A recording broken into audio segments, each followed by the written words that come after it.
What's going on, everybody? Welcome back to Realbadluckgaming.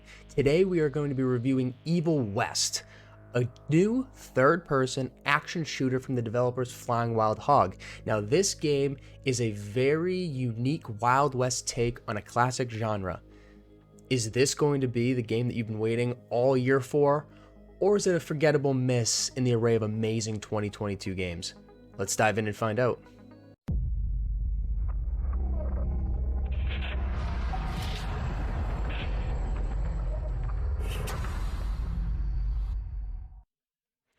In Evil West, you play as Jesse Rentier, a badass vampire hunter and monster slayer who finds himself on a journey to save his father and end a vampiric plot to wipe out humanity. Along the way, you meet tons of friends who help you along your journey and a whole slew of big bad enemies, from your typical government employees to whatever the hell this thing is. Race against the clock before it's too late and the vampires succeed in their mission.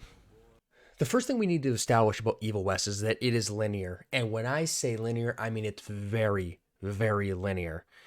It is very much here's the start of your mission, here's the end of your mission. That's it, level complete, right? Which in and of itself can be a good and a bad thing, right? Like, we are in a day and age where we're obsessed with open world sandbox games where you can go out and you can do whatever for hours and hours and hours.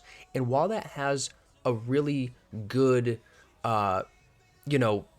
genre, we've kind of only had a handful lately of these, here's your mission, here's what you do, and here's how you complete it, and then it's done, and then you move on to the next level, right? And so as long as that is your that's your goal, to create a game like that, that's fine. But you best have a storyline that is very impactful and very fun and very exciting, that makes you want to keep going and keep going and keep going, right? And that's where Evil West gets a little shaky, because the storyline's very subpar. You know, there's 16 levels, and aside from some colorful dialogue and some laughable characters, Who do I have to bend over this bar and indiscreetly fuck to get some coffee around here? I would say the story's a little cut and dry. It's 16 levels. This is the bad guy. Go kill him. This is the end. Now let's get down to what we all really truly care about, right? And that's the combat. Now, Evil West, I believe this is where they truly shine.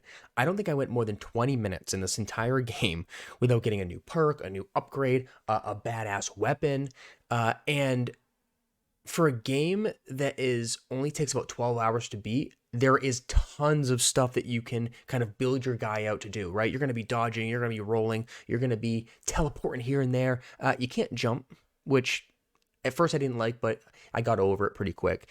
During my playthrough, I obviously found things that, I gravitated towards, and weapons that I liked more than others. But at some point throughout the entire game, each weapon had a purpose. Each perk had a purpose. Each upgrade I needed to do something with. And so it made it feel like everything had some equality to it, right? Like, I needed everything for some reason, which made it feel like I wasn't just picking one or two weapons and then beating the game with those one or two weapons. I used all of them pretty regularly.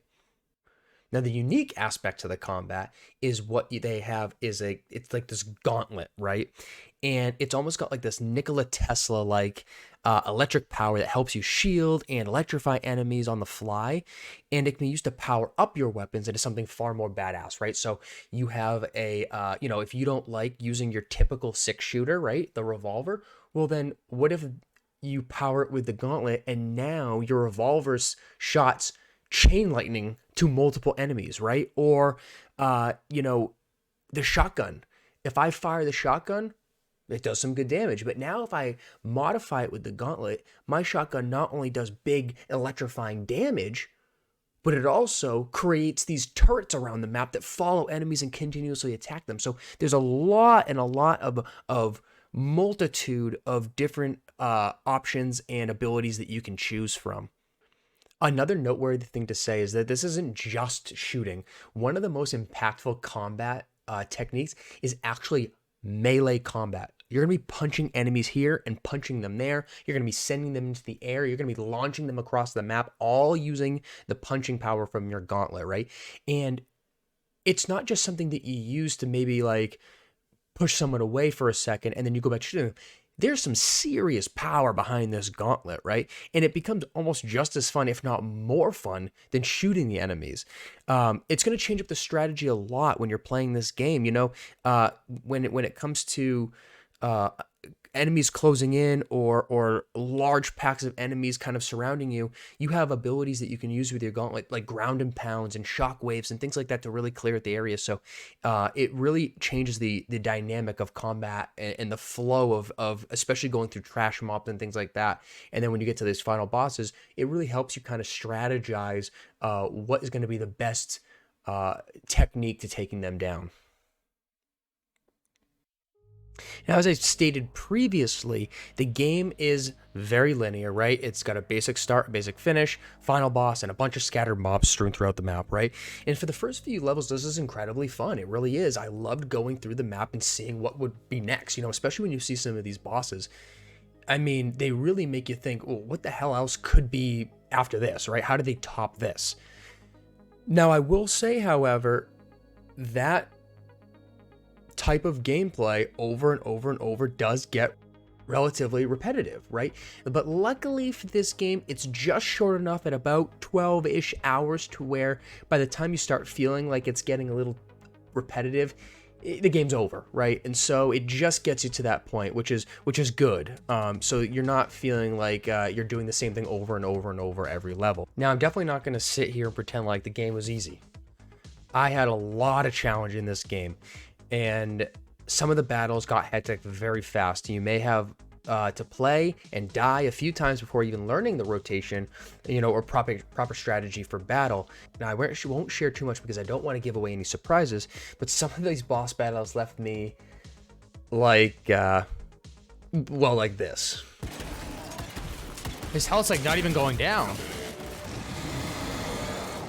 A giant penis. Oh, what the fuck? Whoa, whoa, whoa, whoa, whoa, whoa, whoa.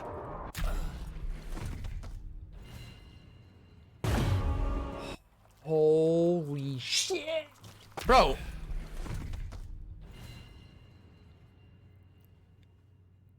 Fuck. You see? My God. Jesus Christ. Now, I played the game on both controller and mouse and keyboard, and I can say without a doubt, without question, this game was made for controller. Okay, it just plays better on controller. The way that your HUD, your heads-up display, is kind of laid out on the screen is clearly made for controller, and it's totally fine on mouse and keyboard. Totally fine on mouse and keyboard. I still played it well. It felt okay, but there were times where it felt a little clunky, a little too congested on the mouse and keyboard. And so to have a controller, if you can play the game on controller, that's how I suggest you play it. Another thing Flying Wild Hog did right was the environments. You might not be able to physically touch all of them, but holy hell, are they good to look at. Every single level pulled me straight in from the start and had my mind racing what I might face in that area. From typical Wild West towns to burning oil fields and even like a Louisiana-esque swamp, each one is truly a sight to behold. And there was even a point where they give you a setting to turn off or on the spiders in the game in case you don't like spiders, which I thought was very strange. Not something I've ever seen in a game before, but it gave me a good laugh. Also, buck spiders. The enemies in this game were very well designed and never felt out of place in any of the levels. And I do wish, however, that there were more variety of end level bosses that felt like they fit the theme of the level, right? So, for example, if the entire map was encased in fire, then battling some sort of fire monster would have made sense, right? Or if I'm in the icy mountains, give me a giant ice bat or something crazy to face, right? And that would make it feel almost like a little bit more inclusive into that level. Rather, a lot of times what ended up happening was the end level bosses just felt like bigger versions of your lower level mobs. And then later in the game, those end level bosses ended up just becoming thrown in with the trash mobs. So something that you faced and maybe, you know, died on like 4 or 5 times in level 3 is now just part of the regular mobs in levels 8, 9, and 10, right? And so like you're going to be facing these same monsters over and over and over. And because of that, it kind of took their uniqueness away, I would say. And so I do wish that there was a little bit more variety in that. All right. Enough of the good stuff, right? Now let's get to the things that were not so good, right? The game comes with a multiplayer. However, at the time of making this review, the multiplayer was so miserably buggy and just horribly unplayable that I wasn't even able to comment on my experience of it because I couldn't even do it. It just physically was that bad and that unplayable. Hopefully in the near future, the developers fix this and then maybe we can, revisit this and see how it plays. But as far as I know, it doesn't, for those of you who are able to play it, it doesn't really change the game much. Both characters play as Jesse Rentier. You're just kind of putting the map together and then their mobs might be a little bit tougher. That's really the only difference.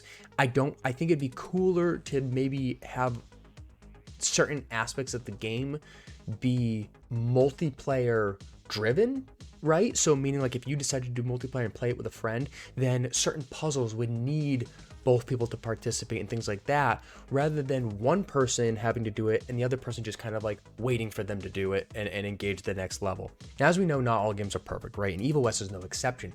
I had this weird experience where the aiming reticle was not even close to being lined up to where it should be, leaving me having to guess where my bullets would go, and it would result in me dying a few times. Like it wasn't even close to being lined up. So if I'm aiming here, it would fire at the floor, which could get a little confusing for me. And it's clearly a bug. It's not an in-game issue. It's an actual bug, because if I died and then came back into the level, the issue was fixed. Touching one more time on how linear the game is, it's not always an issue, right? But in this game, some of the areas felt linear to a fault. Like I found areas where I couldn't, if I saw an enemy, I physically couldn't even shoot them unless I was in the battlefield, right? Or for example, I could fire enemies over and over and over and nothing would hit them. They wouldn't even see me. They wouldn't react to me, nothing, until I took one step forward, which was, I guess, somehow there must be some, invisible area that once you cross, it engages all the NPCs.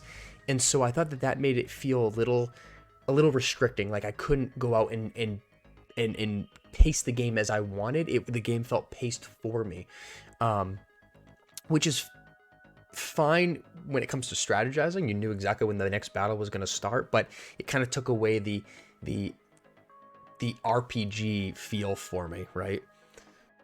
And one other thing I did find on the PC version of the game, and from what I've heard, and this is not on the console versions, is that there are a little bit of skipping here and there, and in some instances it take like a millisecond for the game to catch up. Nothing crazy, nothing wild, but it was just enough to be noticeable and a little irritating here and there. So if you're not playing on PC and you are playing it on console, congrats. For once, you guys are better. Look, all in all, Evil West wasn't the best game of the year, and nor was it the most exciting, but I must say, I had fun the entire time. The combat and characters brought a certain charm to the game that made me always want to progress and see what was next, and I don't think it's very replayable unless they come up with some sort of DLC or a sequel, or perhaps a good amount of time in between playthroughs has passed. But I still give this game a solid 6.5 out of 10. Buy it when it goes on sale, and have a blast.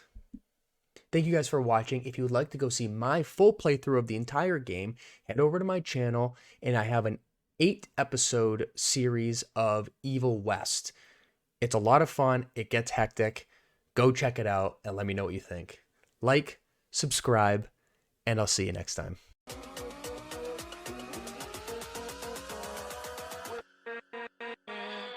With